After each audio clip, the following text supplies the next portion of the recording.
ToyTractorTimes.com is at the 2017 Lafayette Farm Toy Show in Indianapolis, Indiana. We're here with David McFaden, who's been participating in the custom contest at the show for several years, and David's always known for building some pretty cool combines, and got a couple things here this year for us to see. So, David, what can you tell us about the what you got here? I brought my scratch-built 6600 four-wheel drive combine.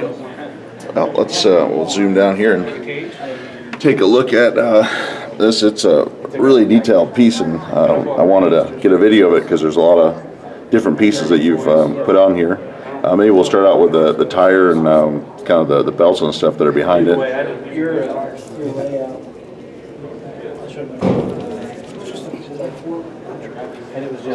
Here we can see the all the belts and the pulleys, and that's really neat because you might not notice them just walking by, but it's neat. And you had built a jack stand too. Yeah, my jack didn't make it.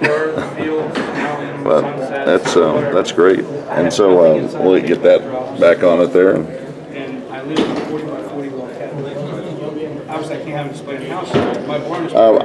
You know, moving around to the front here, I guess we've got the engine compartment, and it has a functioning door.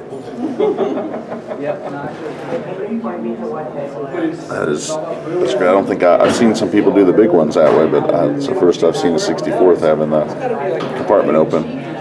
I'm trying to do a step better detail each year. Certainly. So the opening door was in the belt to the side where. We'll have to shoot for the feeder house when we do the 7700, right? Yeah.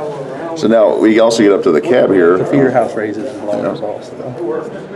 Very nice. Do you mind doing that one more time? I want to make sure we show that. Very nice. And then it's got a lot of detail on the cab. The roof comes off. The cab roof comes off, and it's got the blowers for your air conditioner. See all the levers and the controls. I just always like these combines with the yellow roof. They stood out a lot. All right, and I guess we'll turn it around again and around the other side. See the unloading auger and detail of where it separates when it's folded back. It's got a toolbox down the side too. Oh, where's the toolbox? Right down. Okay. I usually paint those black, but I left it green on this one. Sure. And the unload auger swings. Very simple, but I'm going to make a full one. It's got the rubber boot on the end of it. The ladder is all scratch built. Each rung is a separate piece. It's what I can do and what I can fit. That's nice. And we've got the rear wheel assist. Now, is that Deere's design, or is that a Mud Hog, or? I guess rear wheel assist. I was going to say a lot of them had the Mud Hogs, but the style wheels of this one are like the Deere with the big hub in the middle. Sure. And we'll look down there at that hub and see the bolts. We got the straw chopper and the fuel cap and the chopper belt.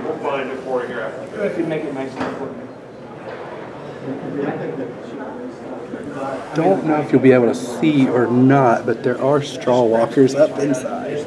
They didn't get painted very good, but they are up in there. That is nice.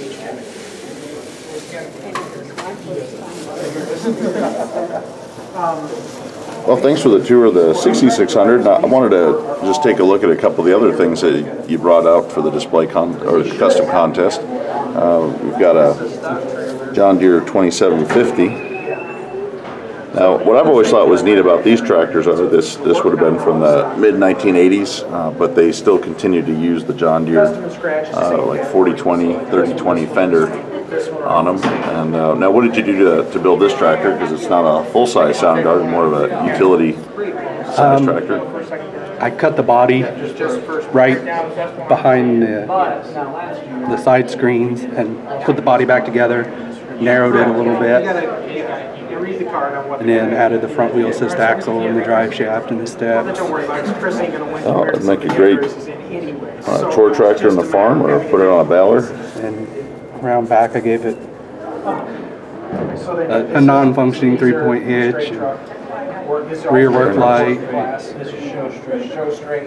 Oh, that's a great, great looking tractor from the 80s. Now, also, you've got a monster here, and that is a Grain King. What's the model number on that? It's a 125-ton mother bin, like they use over in Australia. It holds about 4,400 bushel. They pull them into the edge of the field, run the carts over, fill them up, and then load the trucks as soon as they can. Yeah, I've seen these on YouTube, and anyone that's interested in seeing how these work, Australia has very large acreage in wheat, where they run 60-foot draper heads over there, and it's pretty neat seeing one of these mother bins. This is a Grain King, so I think if you on YouTube, if you search for Grain King, you probably find some cool videos. But the yields are not as big as Europe and North America, so it takes a lot more acres in Australia. They get big grain equipment to collect it all. How long did it take you to build this? Oh, it's hard for me to really give you a time on how long it takes to build any of this stuff, because most of it I start and then I'll stop and work on different stuff. It definitely doesn't happen overnight. Like I started the combine last year. Sure. And then put it off to the side and built the combine that I brought last year instead. And that was a 4,400 Yeah, last year, the 2016 show. Well, David, thank you for bringing these pieces out, and we hope you can make it back for 2018. And thanks for sharing this with the Toy Tractor Times. No problem. Here, it makes it easier.